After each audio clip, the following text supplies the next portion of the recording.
This is the anthem. Here's what you came for. This is the moment. Magic was made for. Come on, let's light up the sky now. You feel the magic happening right now. Hello there. Welcome back to Fan Fatales. Take a ride with us on the Hogwarts Express. Walk down Main Street with our best super pals. And defy gravity as we talk about all things fandom.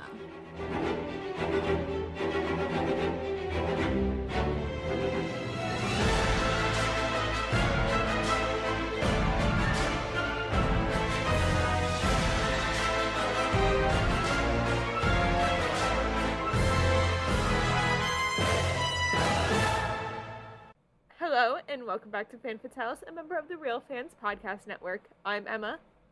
And I'm Gabby, and happy Black History Month. We wanted to take some time to talk about some of the most prominent Black Star Wars characters to celebrate and honor Black History Month.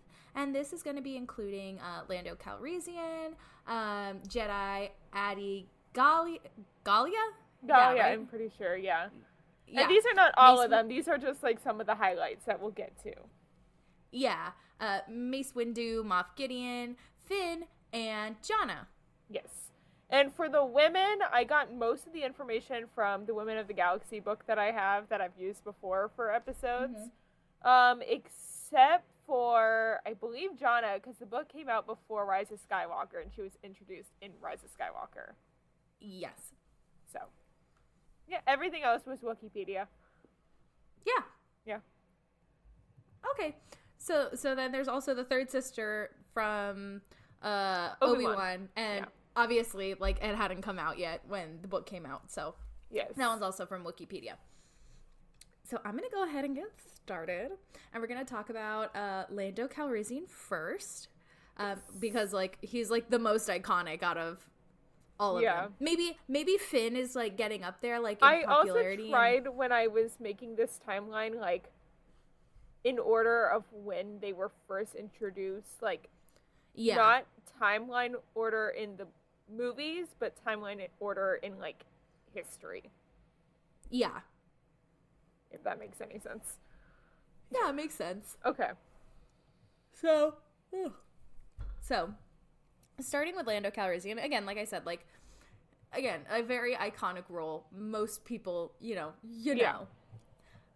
So his first appearance was in The Empire Strikes Back, and he was portrayed by Billy D. Williams in episodes 4, 5, and 6, and he also did every voiceover role for Lando.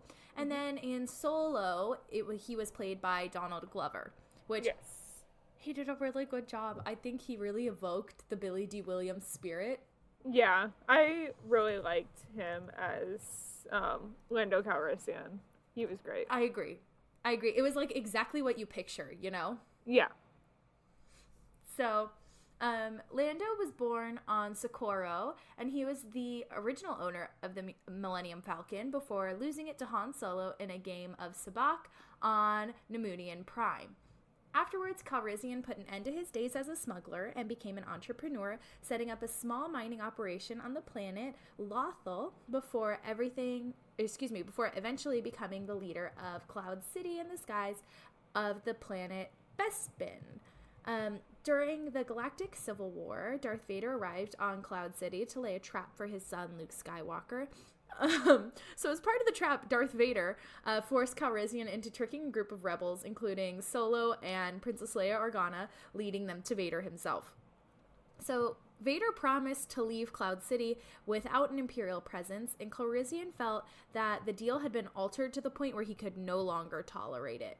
Calrissian alerted his citizens to the Galactic Empire's presence and impending occupation and ordered an evacuation. So, Lando helped the rebels try to rescue Han Solo, who had been frozen in carbonite, from the bounty hunter Boba Fett, but unfortunately Boba Fett escaped before they could get to him, but they did eventually get Han Solo, right? Because, you know, he's not frozen in carbonite the rest of the movies. Yeah. So Calrissian then joined the Rebel Alliance and set out to find Han Solo. And after locating him in the palace of Jabba the Hutt on Tatooine, Calrissian aided in his rescue. The rebels returned to the fleet, and Calrissian became a general, volunteering to lead the assault on the DS-2 Death Star 2 Mobile Battalion Station during the Battle of Endor. During this battle, he piloted the Millennium Falcon into the battle station's core, firing the shot which destroyed it. After the Galactic Civil War, he embarked on a quest of the desert planet of Pisana with Luke Skywalker to find answers about the growing darkness in the Force, but they failed to uncover anything. Seeking to bury the pain of these memories, Calrissian settled on Pisana and led a solitary lifestyle where he was known as the Hermit to the Aki-Aki of the Lurch Canyon. In 35 ABY, Lando helped the Resistance and reunited with his old friend, Chewbacca! Woo! Calrissian played one more role in the fight for galactic freedom as he brought an assembled citizens fleet to reinforce the Resistance at the Battle of Exegol, from which the Resistance emerged victorious. Yes, and I know that he's getting a series, I think, at some point. I think that's like one of the announced ones. Yeah, I kind of remember them announcing that they were working on that a few years ago. And the rumors are that it's going to involve Jannah, who we'll get to later, because at the end he's like, let's figure out where you're from, because she's one of the other stormtroopers that have been stolen by the First Order. So I'm interested to see where their little adventure takes us. Yeah, me too. So now we're going to go into the 90s with a lot of characters introduced in The Phantom Menace. The first one being Captain Panaka. He was portrayed by Hugh Quarshie in The Phantom Menace, as I said earlier. And his story is, by 32 BBY, Panaka served under the 14-year-old Queen Padme Amidala of the planet Naboo, whose safety he was personally entrusted with.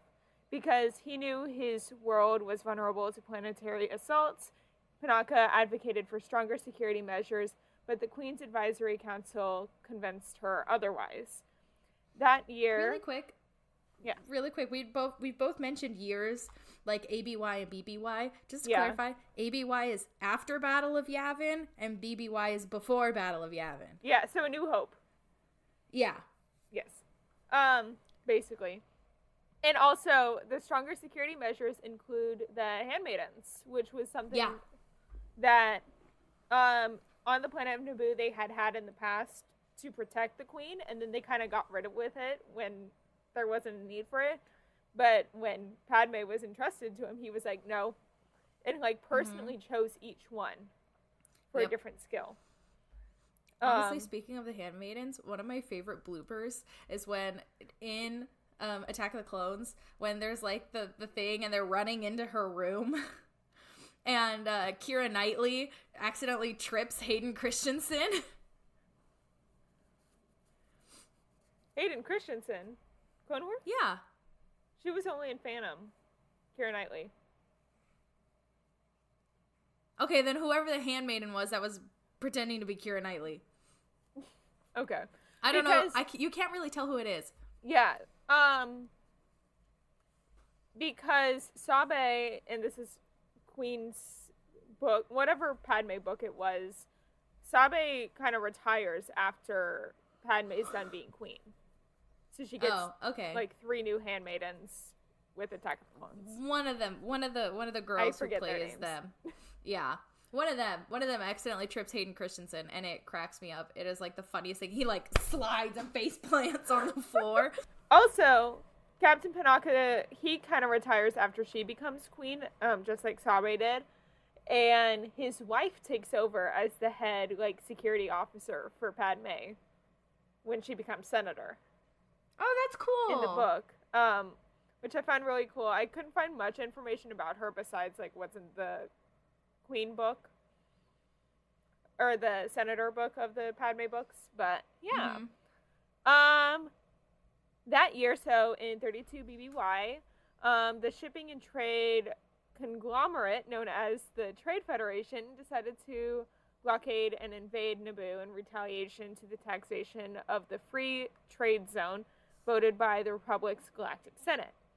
Panaka fled the planet, accompanying Queen Amidala to Tatooine and then Coruscant before ultimately returning to Naboo to help liberate their home world. He remained in Amidala's service, although their relationship grew cold as Panaka became more paranoid after the invasion. Nonetheless, his respect for Padme remained high, and like his wife, he voted for Amidala to lead a third term despite it being impossible. Because queens can only run for 2 terms, and they're, I believe, 2 years. So, they were trying to get her a third because the people of Naboo really liked her. Yeah. And she was like, no. Because she knew it's the right thing. Yeah. Panaka stayed with Amidala and her handmaidens during their stay at Barricino, which is actually the same, like, castle area that Padme and Anakin hide out on. Like, that same, like, lakeside area. Fun fact.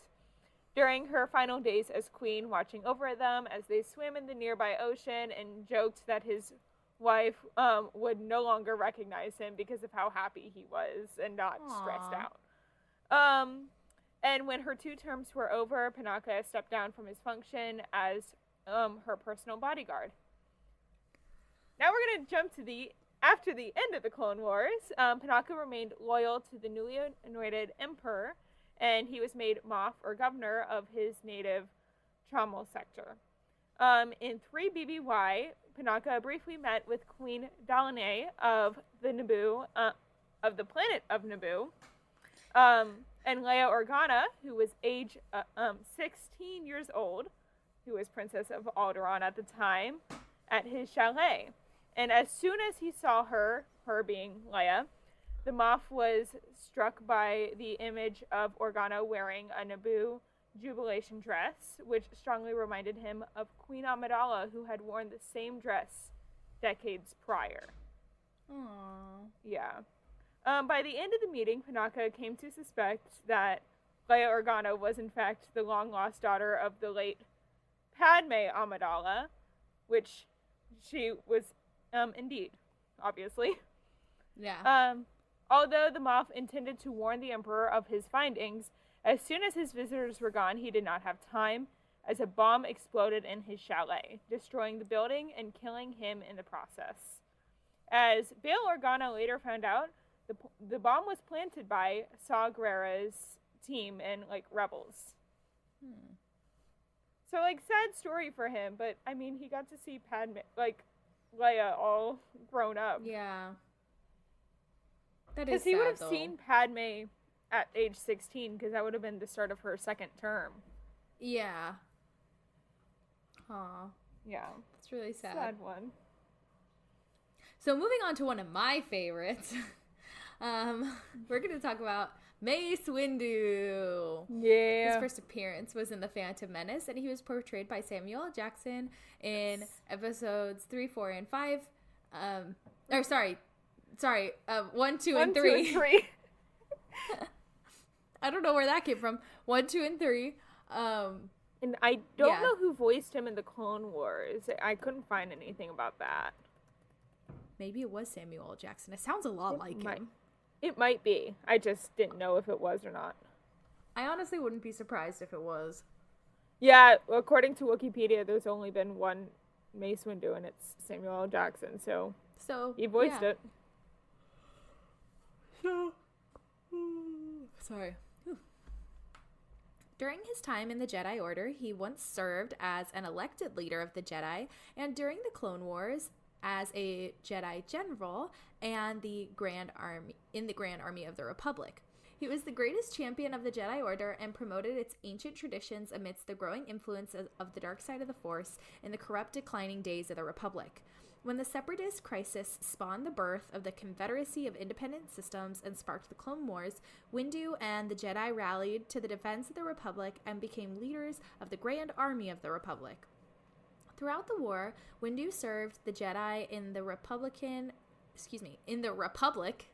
in various capacities.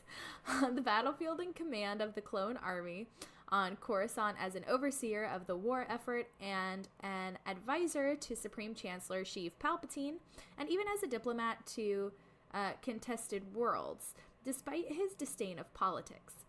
His exploits on the front lines served as a reminder of his reputation as a renowned Jedi warrior. As the war drew to a close, Windu became increasingly suspicious of the Chancellor's motives as Palpatine had amassed near I can't say this word. Near dictatorial. Dictatorial? Dictatorial, right? Yeah, dictatorial. Okay. So basically Palpatine was a full-blown dictator. Yeah. And Mace Windu, he was all, don't like that. I know I can see the dark side in you. Bad, shame. I know your name. What? I'm just laughing at you. Me? Yeah. Mace Windu's suspicions were confirmed when Anakin Skywalker, who we all know, yeah, discovered that Palpatine was Darth Sidious, the Dark Lord of the Sith, who manipulated and deceived the Republic and the Separatist Alliance into the war in the first place. Windu, along with Jedi Masters Kit Fisto, Sassy Tin, and Ajin Kolar. Sure. I don't even know who that is. I don't either. It's the other guy that isn't Kit Fisto or Mace Windu. It's one of the two other guys that are there. Like, Kit Fisto, Mace Windu, the other two. Kit Fisto. You know the Star Wars. The Star Wars fandom. Oh, jeez. So the four of them confronted Palpatine with the intention of arresting him. But instead, the Dark Lord attacked them, striking them down one by one until only Windu remained. Windu bested Palpatine in the confrontation and, deciding the Chancellor was too dangerous to be left alive due to his influence over the government, prepared to strike him down. But the intervention of Anakin Skywalker, who betrayed Windu, saved the Chancellor's life and led to Windu's death as he fell out the window in the most anticlimactic ending ever. Yeah. So I cannot tell. I just looked up a picture from that scene, and I literally cannot tell which one is which of the other two. Like, I can tell Kit Fisto and... Let me see. Sorry, Kara. We are going way off topic. This is very on topic, I believe. Like, we're going to post this on the Instagram. Yeah, Kit Fisto. For sure. Mace Windu. The other two? No idea. Click on him. See if anything comes up.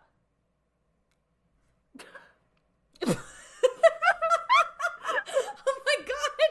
That was so bad! Also, you wanna know what this article is from? It's from Fox News, and it says UK Job Office apologizes for anti-Jedi discrimination. It's from 4 years ago. It can't be real. I'm now curious what this is. Oh my god. Oh. What? This guy who, he was refusing to remove his hood from, like, a job center who, like, threw him out. And his reasoning was He's a Jedi? he was a member of the International Church of Jediism.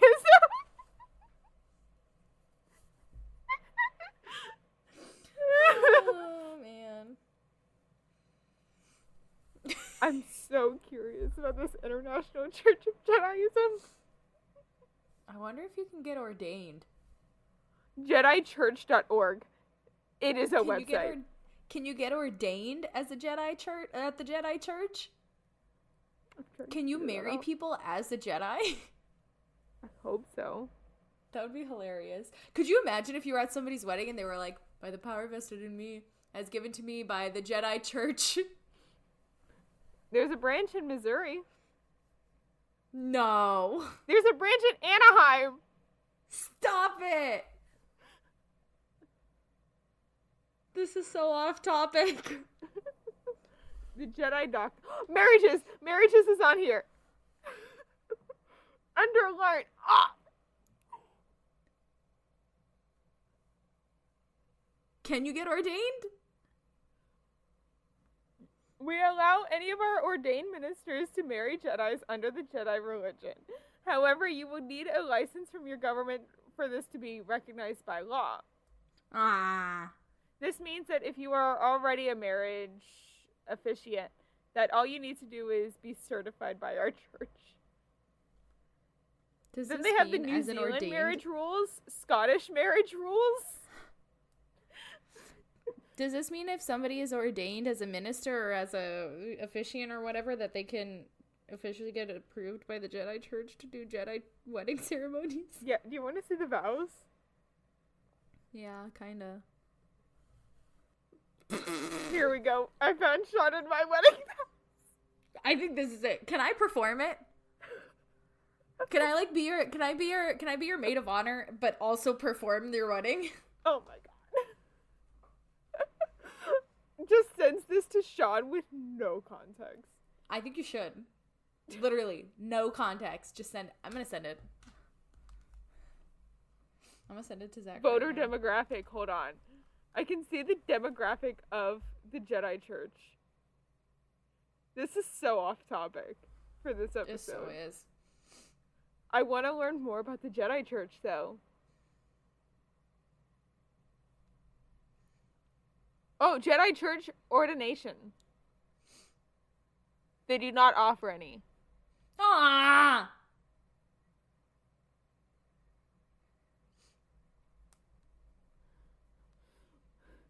They say they do not offer any.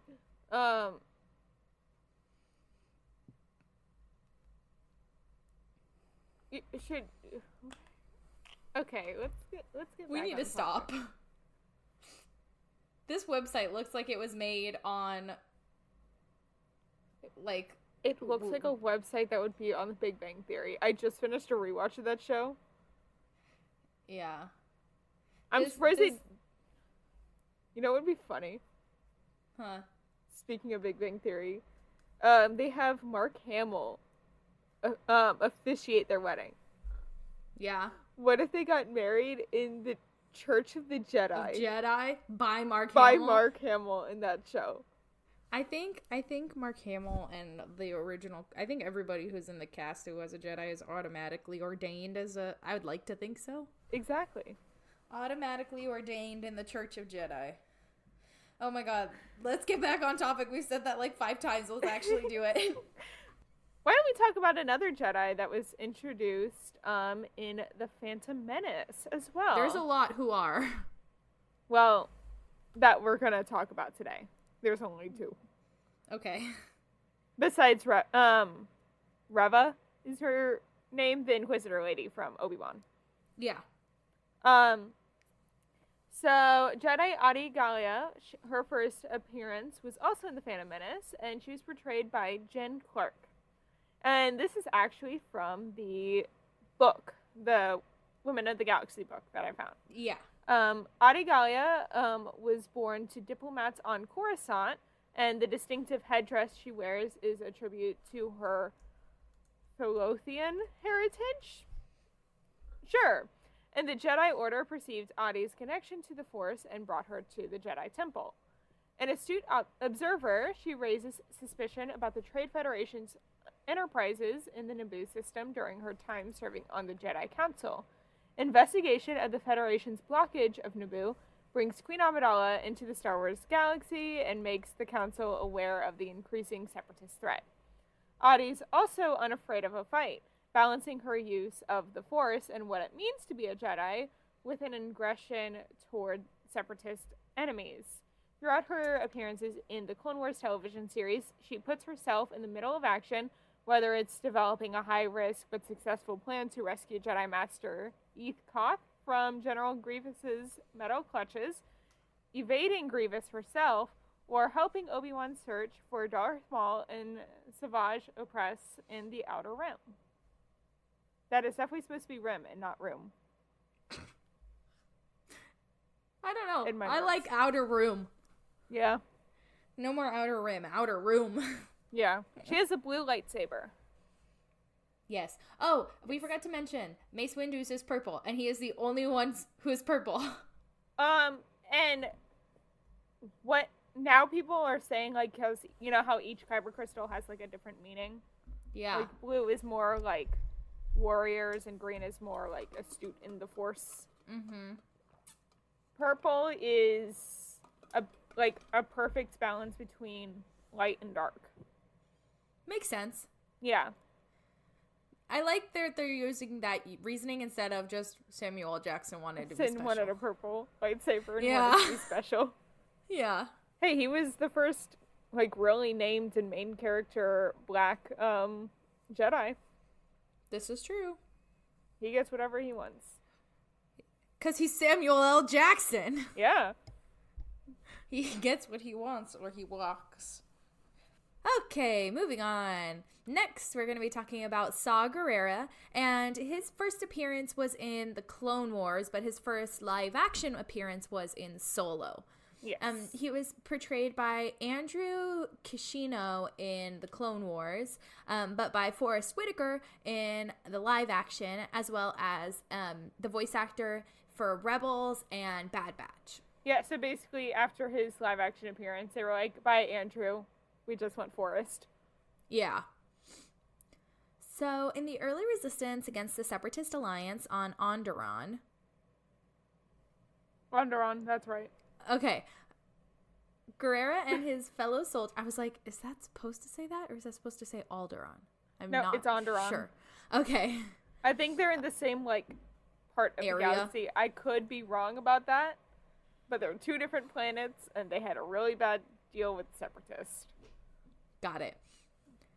So, in the early resistance against the Separatist Alliance on Onderon, Gerrera and his fellow soldiers were outnumbered and outgunned by the Separatist droid army. They requested help from the Jedi High Council, which led the Grand Army of the Republic in its fights against the Separatists, but the Jedi Order chose not to become actively involved in the fighting on Onderon. Instead, they sent a team of advisors, Generals Anakin Skywalker and Obi-Wan Kenobi, Commander Ahsoka Tano, and Clone Captain Rex to train the Onderonian fighters. The Jedi and Captain Rex taught them the proper techniques and strategies for taking on the battle droid army. And through their efforts, the rebels began to turn the tide. Mm-hmm. I always get those two words mixed up.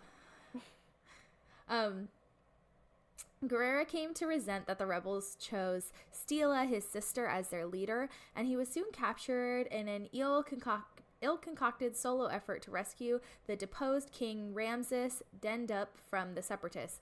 I remember this episode now. Yeah. That's I what don't it think took. I'd talk... Oh, yeah. We did talk about what happened to Steela. Yeah, that's what it took for me to remember this episode. Now I remember. Okay. Yeah, it's like, what, season, like, 3 or 4? Yeah, it's pretty... It's like middle. Yeah. Ahsoka's now, like, in her, like, actual dress and not tube top and miniskirt. Yeah. Yeah. So they were both rescued by the rebels, who eventually mounted a final battle against the Separatists. Through their efforts, the rebels liberated their world and returned Dendup to the throne. The fight, however, came at a personal cost. Steela was killed during the final battle, and Gerrera was left to mourn his sister, feeling responsible for her death. At the end of the Clone Wars, the Republic was transformed into the Galactic Empire. Horrified, Gerrera and his fellow Onderonians resisted the Empire, and the Empire, despite the fact that Saw... Oh, the Empire basically, like, branded them as insurgents. Yeah. And this is one of the first Bad Batch episodes, and they are like, we're not going to fight them. Like, yeah. we fought alongside them, or the Republic fought alongside them. So then they evaded capture and, like, continued to fight. Yeah. So, why? Okay.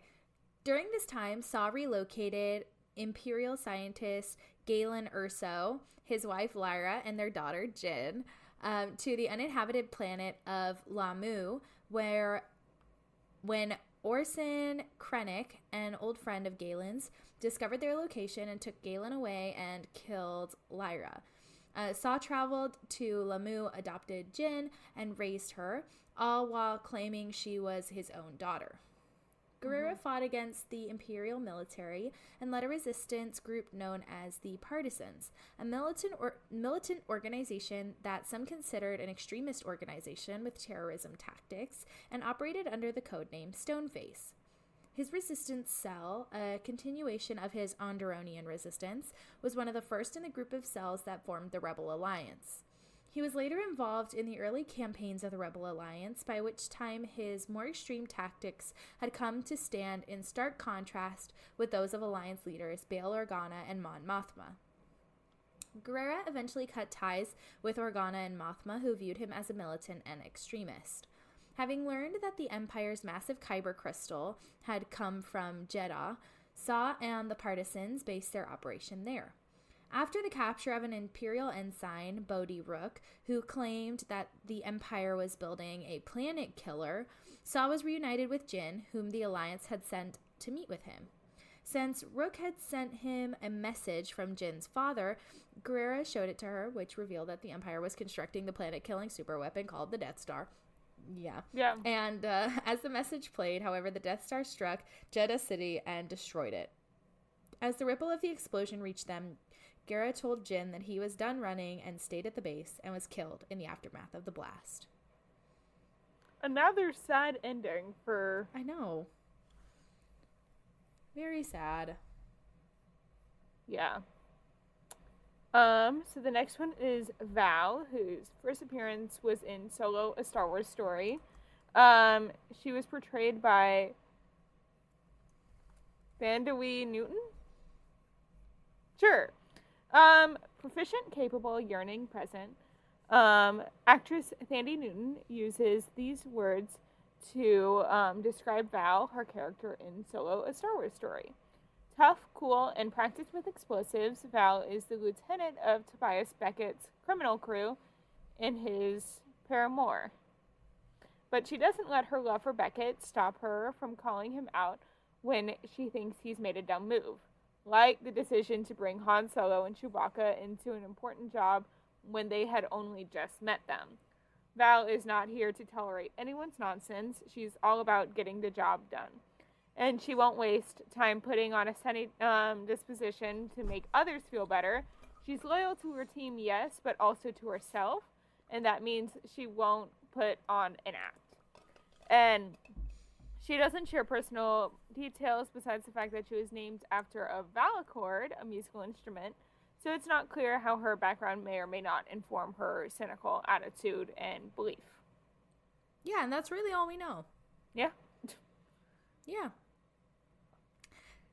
So next we're moving on to Moff Gideon, whose first appearance was in The Mandalorian. For those listeners at home, I'm wearing my Mandalorian sweatshirt today. It's got all the little Mandalorian hoods on the sleeves, and it's very cozy, comfy.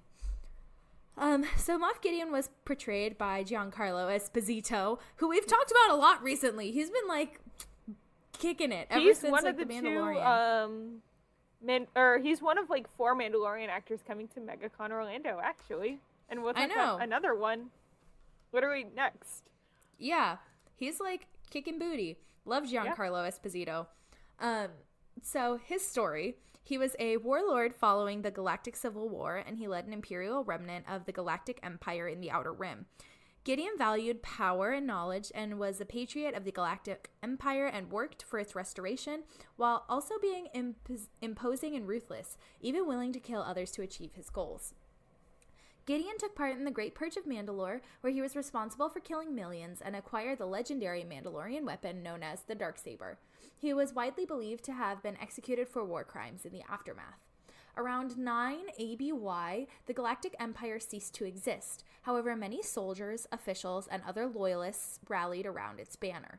Gideon, who was in fact alive, was amongst these and led an imperial remnant, where he sought out a high-value asset known as Grogu, originally known as the child, but then we figured out his name was Grogu, and everybody loves him, and he's the cutest little baby everybody just wants to love. I don't have him anywhere near my desk right now. I was about to grab one. Mine's way in my bedroom. I have Star Wars things on my desk, but not Baby Yoda. No Grogu. Oh, wait. He's on the back of my sweatshirt.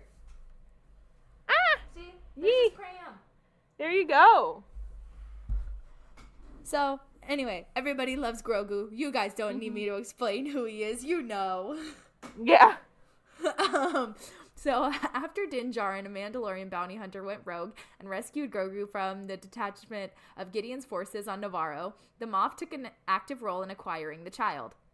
He was eventually successful when his Dark Troopers captured Grogu on Tython, and upon Din Djarin's effort to rescue Grogu, he was defeated in combat and attempted suicide, but he was knocked out and detained, leaving the Darksaber to Din.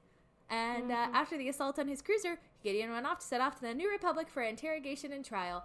And Luke Skywalker was like, I trained the child now. And Din Djarin was like, okay, I guess. And then Book of Boba Fett happened. Yeah. But before that, Grief Karga is next. His first appearance was also in The Mandalorian.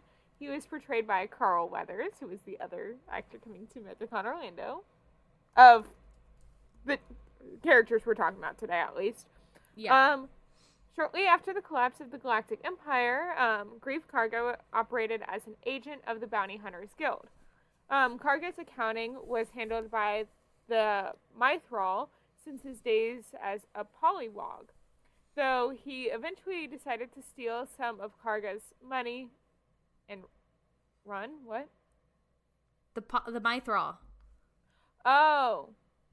Though they eventually decided to steal some of Karga's money and run. The Mythrol thus became indebted to Karga. No, the Mythrol's not an organization. The Mythrol's a little thing. Yes, you're right. Well, I guess it's not little. Hold on. Here. It's the blue guy. The blue guy. I was totally wrong. Yes. I remember him. Okay, now I do too. Okay, the blue fishy guy. Yeah, that Din Djarin kills in the first 5 minutes. Yeah. In around 9 ABY, he met with the bounty hunter named Din Djarin in a cantina to accept 4 bounties the hunter had captured. Djarin then refused to accept payment in Imperial credits, forcing Karga to pay him in calamari flan, after which he told of an unusual job from an individual known as the Client, associated with an Imperial remnant. Karga was pleased when Din Djarin completed the job, and after congratulating him, gave him a new bounty to hunt down. However, Din Djarin had a change of heart and decided to rescue the bounty, a small child named Grogu, as I mentioned earlier, whom he had originally delivered to the Client. Karga then led a group of other guild members in confronting Din Djarin and trying to reclaim the child, but ultimately the hunters were overwhelmed when Din Djarin's tribe joined the battle. Grief Karga fled and... What? I remember that. That was intense. Yeah. And he was like, I want a jetpack. Why do you get jetpacks? That's when freaking what's her name had the jetpack, and he was like, I want one. The armor? No, what's her name? Bo-Katan. Yes. And now all we've her named crew. all 4 characters that are from The Mandalorian that are appearing at MegaCon Orlando, because it's the armor, the 2 of them, and Bo-Katan. Bo-Katan. I say both. But Grief Karga fled and confronted Din Djarin alone in his gunship, the Razor Crest. But the bounty hunter outwitted Karga and shot him off the ship and escaped. The angered Client took over Karga City in retaliation for losing his prize. This prompted Karga to seek Din Djarin's aid in liberating the planet despite his betrayal of the guild. After planning to betray him, Karga had a change of heart and ended up fighting with Din Djarin. They planned to kill the Client, but the plan went awry and the Client was killed by Moff Gideon. After being surrounded by Gideon and his Imperial remnant, Karga escaped to the lava flats where he was once again attacked by Gideon. However, Gideon was defeated by Dinjarin and Karga offered him a place in the guild again. Dinjarin refused, and his other companion, Cara Dune, accepted the offer to become his personal enforcer, with Karga becoming the High Magistrate. Yeah. So that's the last we've seen of him, for a while at least. For now. For now. Season 3 is coming. True. You need to watch Book of Boba Fett if you haven't beforehand. I know. You're like the 5th person to tell me. Okay. You're also the first person to tell me. Yeah. You can do Finn, and then I'll do Janna and Vi Marati, and then you can do Reva. Okay, sounds good. Because Vi is my girl. I love Vi. Okay, that's fine. Plus the other 2 are short. Yeah. Okay, moving on. Everybody's favorite stormtrooper, Finn! Woo! So, his first appearance, a lot of people do. I do too. He's a good one. He's just a bean. He's like Luke Skywalker, but less stupid. So his first appearance was in The Force Awakens, and he's played by John Boyega, another one. What a homie. We love John Boyega. Yes. He's great. So he originally trained with the Batch 8 before joining the FN Corps, a sub-branch of the Stormtrooper Corps. And although his potential was recognized by his commanding officers, FN 2187 lacked the ruthlessness that had become common in the ranks under the influence of Captain Phasma. In the waning days of the Cold War. Okay. That's what they called it, because the Civil War was the Galactic Civil War, which was A New Hope, like that trilogy. Ah. So they called this one The Cold War? Yeah. But until it actually became violent and people started like really fighting, it was like the Cold War. Okay. Yeah. So it just caught me off guard because the Cold War is like a real war that actually happened. The Civil War. I know, but like Civil Galactic War makes, I don't know. Anyway. So in the waning days of the Cold War, he hesitated to kill civilians during his first mission and consequently decided to desert after witnessing the massacre of Tanul. Lacking experience as a pilot, FN 2187 freed a resistance prisoner, Commander Poe Dameron, who coined the nickname Finn to supplant the renegade stormtrooper's alphanumeric designation. Jesus Christ. That is a lot of big words. Yeah, welcome to the SAT version of Fan Fatales. I know, seriously. So basically, for those of you who didn't get that, because I barely did, Poe gave Finn his nickname Finn because he wanted to like get rid of his like stormtrooper past, basically, and be like, nah, that's not important. You're Finn now, which like, good. So Finn then sought his own freedom while forming friendships with the Jakku scavenger Rey and the droid BB-8, as well as the Rebel War heroes of Han Solo and Chewbacca. After the destruction of the New Republic, Finn provided the Resistance with the information they needed to destroy the First Order's superweapon, Star Killer Base. During the attack, he was defeated and nearly killed by the Dark Warrior Kylo Ren. Rescued by Rey and Chewbacca, Finn recuperated from his injuries, and by the time he awoke, the Resistance was forced to evacuate their base on Dakar. Despite attempting to escape from the conflict once more, a mission with Rose Tico convinced Finn to truly join the Resistance to an extent where he nearly sacrificed his life for their cause during the Battle of Crate in 34 ABY. In 35 ABY, Finn continued assisting the Resistance by joining Rey on the quest to find the Sith Wayfinder and destroy the malevolent Regent once and for all, eventually becoming a general along with Poe after Leia's passing, with his first mission as a general being spent leading the ground forces during the Battle of Exegol. Yep. What a king. Woo! So the next one we'll talk about is also an ex-stormtrooper. What a coincidence. And it's Janna, whose first appearance was in The Rise of Skywalker. She was portrayed by Naomi Aki.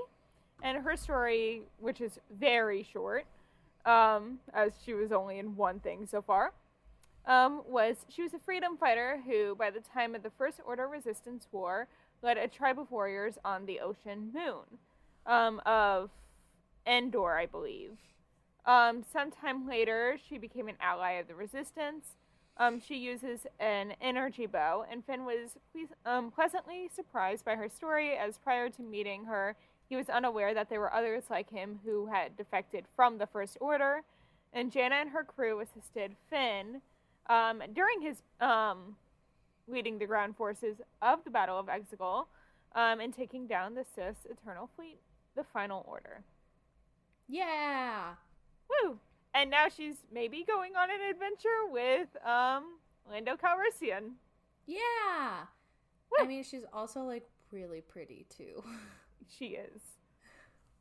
So next is my girl, who is only at Galaxy's Edge theme park, so we don't have, obviously, like, portrayed by this actress. But Yes. it's Vi Marati, who, whenever you see her, she has, like, dyed blue hair. That's, like, real cool. Yeah, it's, like, half black, half blue, and then, like, the orange jacket. Yes. And, like, those bitchin' cargo pants. Yes. I love her so much. Every time I go to Batu, I have to see her.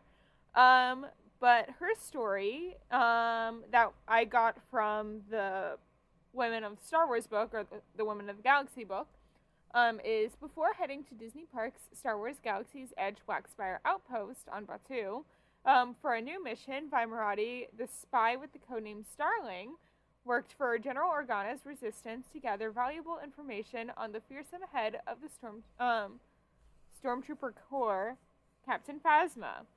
Her mission comes to the attention of one of Phasma's rivals within the First Order, Captain Cardinal, and it's his interrogation of her that provides the narrative structure of the novel Phasma. Author Delia S. Dawson describes Vi Marati as, quote, like a female Poe Dameron, humor, ego, and talent, but with a dash of James Bond.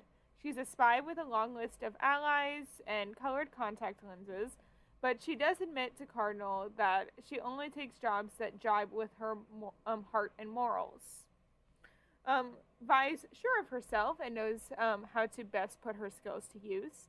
She's able to turn her interrogation into sort of a high-stakes game, parceling out information to keep herself alive while also taking inventory of Cardinal's sympathies, interests, and weaknesses.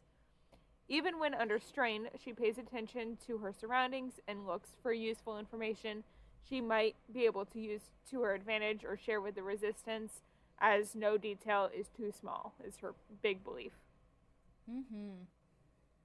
She's very similar to my Quest character. Really? Yeah, like at least in attitude, not in looks at all. My Quest character is neon pink, but like... I love that. Yeah, she's neon pink with like bleach blonde hair. It's really fun. But like same vibe, you know, like can't trust anybody, long list of aliases, you know, constantly, you know, like Han Solo, but meets James Bond. Yeah. So then last but certainly not least, we have Reva, or also known as Third Sister. Yeah, the third sister. The third sister. And her first appearance was on Obi-Wan Kenobi, and she was played by Moses Ingram. So Reva was only a Jedi. She has a long story for only being in one show.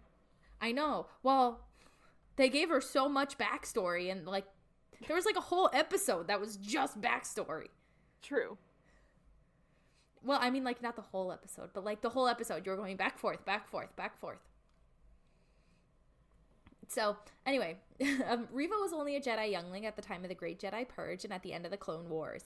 She and her fellow initiates were at the Jedi Temple on Coruscant at the time it was attacked by Sith Lord Darth Vader and his 501st Legion. She watched as her friends were slain and played dead amongst the bodies.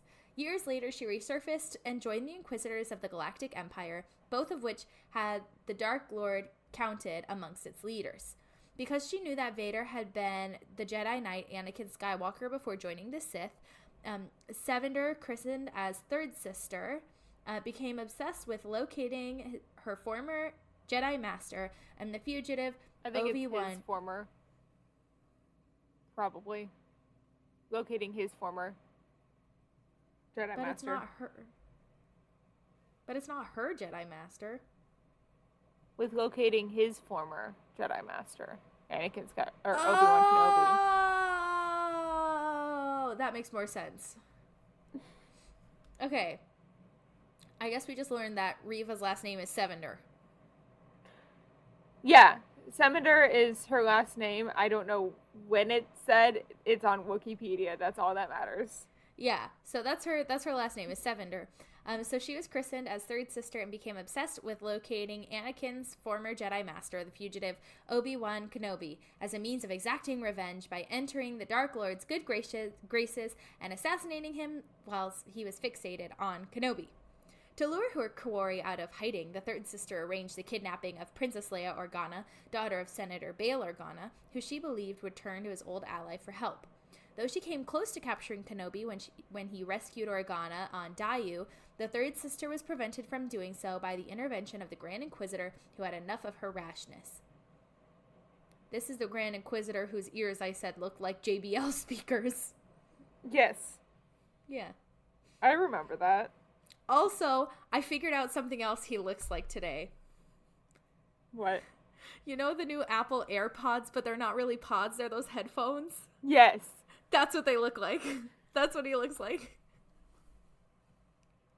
Right? That's the problem with bringing some of these, like, Rebels and Clone Wars characters to live action. It doesn't work. Cad Bane really worked when they brought him in. Cad Bane was good, and, like, there were a few others that kind of worked, but ones like this, That are not, like, humanoid characters. I mean, he is a humanoid. He's just... They're missing parts, you know, that are, like, quintessential of being like, a human. non-alien, like, an actual human body that, like, you could cast someone that looks like Saw Gerrera or... I mean, for Bo-Katan, it was literally her voice actress. Yeah. Got to play her. Well, I mean, she looks just like her. They made her look like the actress. Yeah. But, like, I don't know. It's just there's so many of these Rebels and Clone Wars characters. Like, when they bring them into the live action, it's like, it just doesn't work. I'm scared for Zeb. Because he's probably going to be in the Ahsoka show. No words. I'm scared about Zeb coming into live action. So, anyway, having been notified of his old mentor's resurgence, Vader offered the third sister the opportunity to prove herself worthy of assuming the position of Grand Inquisitor at his side if she found the Jedi Master. Kenobi was tracked to Mapuzo, where the third sister discovered that he had help from a Jedi-ferrying network known as the Hidden Path. There, she took Organa hostage once again to root both Kenobi and his new allies out of hiding. With the princess in captivity and the Fortress Inquisitors on Nur, the third sister laid another trap for the Jedi Master when he and the Path member Tala Durinth infiltrated the base to rescue the young girl. The third sister planted a tracking device on Organa's droid, LOLA-59, and allowed Kenobi... Yeah. And allowed Kenobi and Durith to escape with Organa so that she could uncover the path. Impressed with her, Vader awarded the third sister the rank of Grand Inquisitor and had her oversee the attack on the Path's headquarters on Jabim.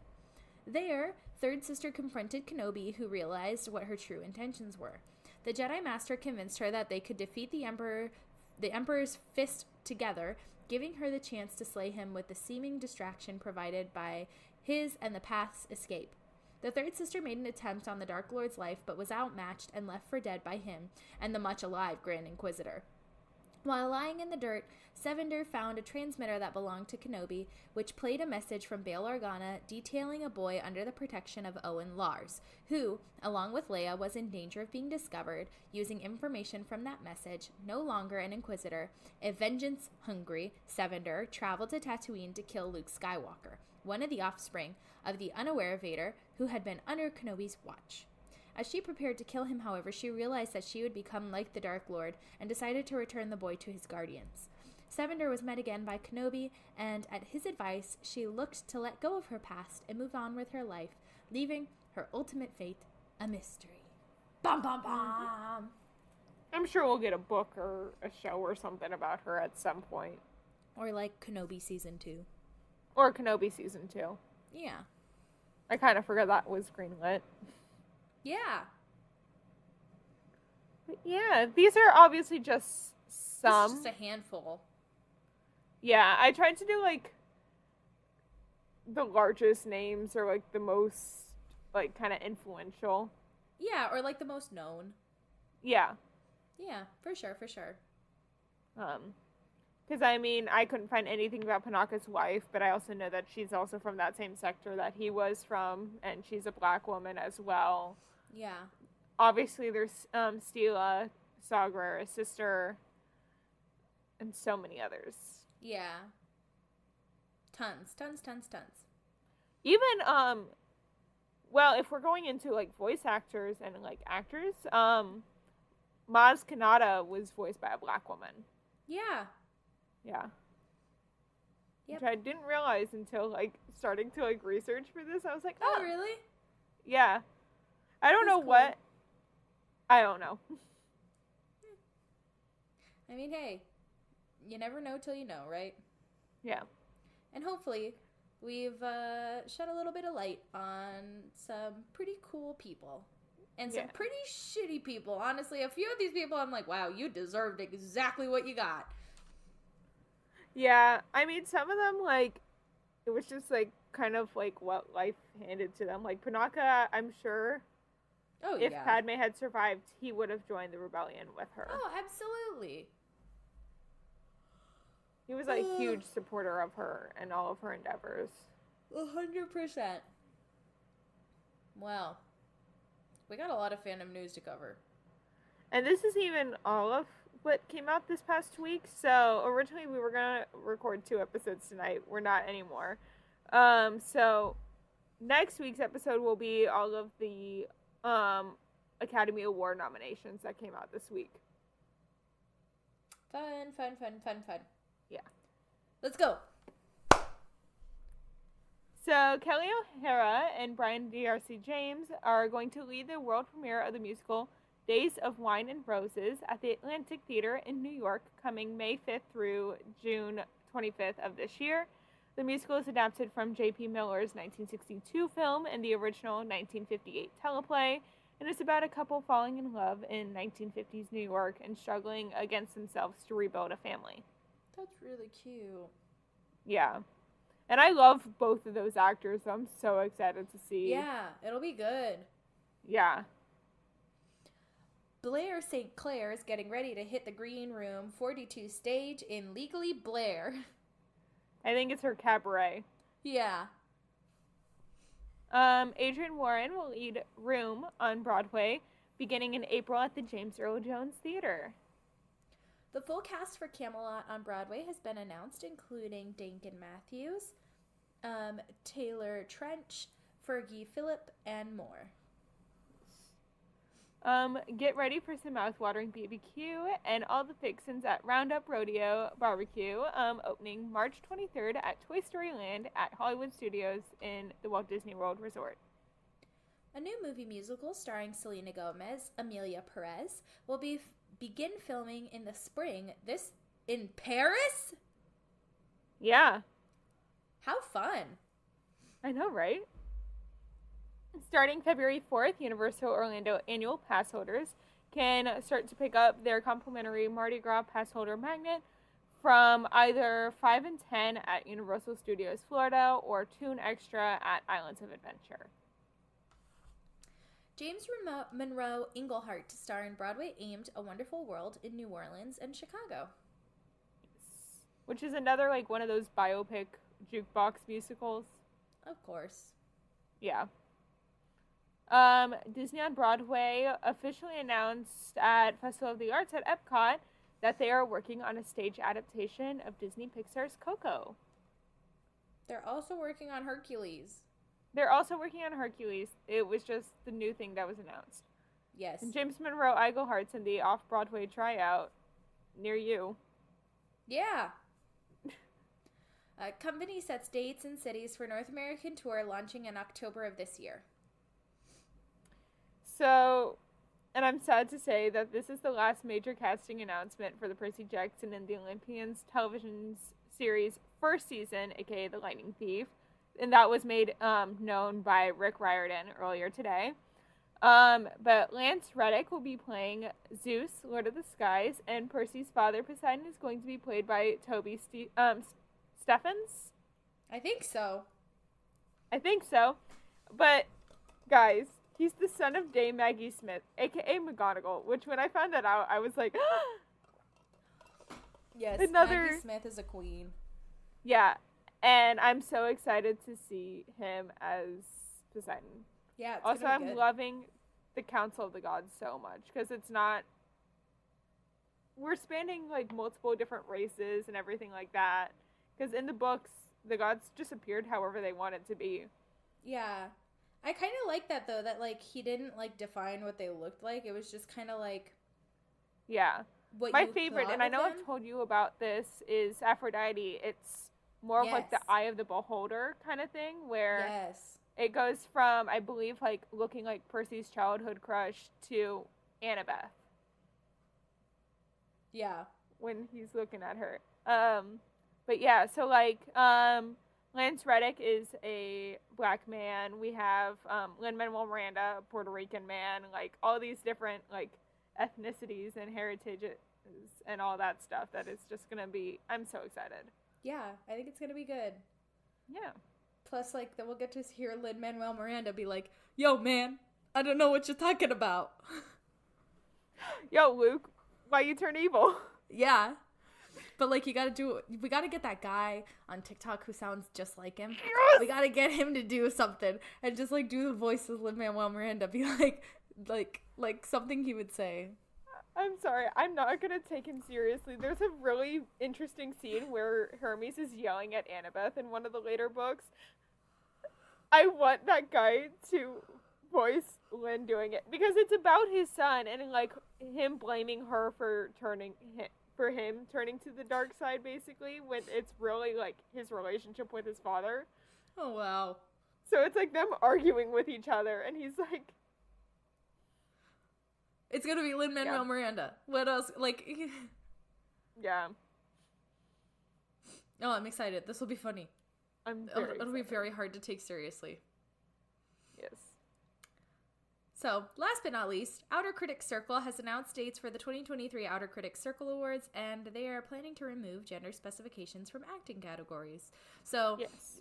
What does that mean? Rather than saying, like, best actress, best actor, it'll be So, what they're best doing performer. is Outer Critics Circle does Broadway and off-Broadway awards. Mm-hmm. So, they're doing best performer in a leading role in a Broadway musical and then a off-Broadway musical. Exactly. Instead of actor, actress. Yeah, it'll just say best performer or best leading performer. But they're best now supporting separating performer. Broadway and off-Broadway because before it was combined. So they're still having the same amount of acting awards. It's just being split up by if your show's on Broadway or off-Broadway rather than gender. Which is kind of cool. And then I feel like it's a little bit more fair. I agree. I feel like that's a lot more fair. Yeah. I like that they're doing that. Maybe Me too. some more award shows will do that someday. Mm-hmm. But yeah. So, well, yeah, shall we that's get into it. the outro? Yeah. Okay. Thanks for listening to this week's episode of Fan Fatales. We are a proud part of the Real Fans Podcast Network. That's right, and if you want to check out more shows on the network, you can find them at rf4rm.com. Join us next week where we will be comparing the Disney version of fairy tales compared to the original stories that they are based on. And trust me, they're dark. Yeah, I think there were two characters I couldn't find like any prior story to. I think it was Moana and Merida. well, we'll see. Yeah. So remember to subscribe to us wherever you get your podcasts. And subscribe to us on YouTube. Please leave us a review and comment down below to tell us what you thought of the show. And remember to follow us on Instagram and Twitter at FanFatalesPod for the latest updates. Now, Emma, where can the people find you on social media? So my Instagram, TikTok, and Twitter are all at SnippyEmma, which is SNIPPYEMMA. What about you, Gabs? I'm at Gabby Gent, pretty much everywhere. That's going to be GABYJENT. Our editing is by the wonderful Carolyn Meyer. And as always, thanks for tuning in.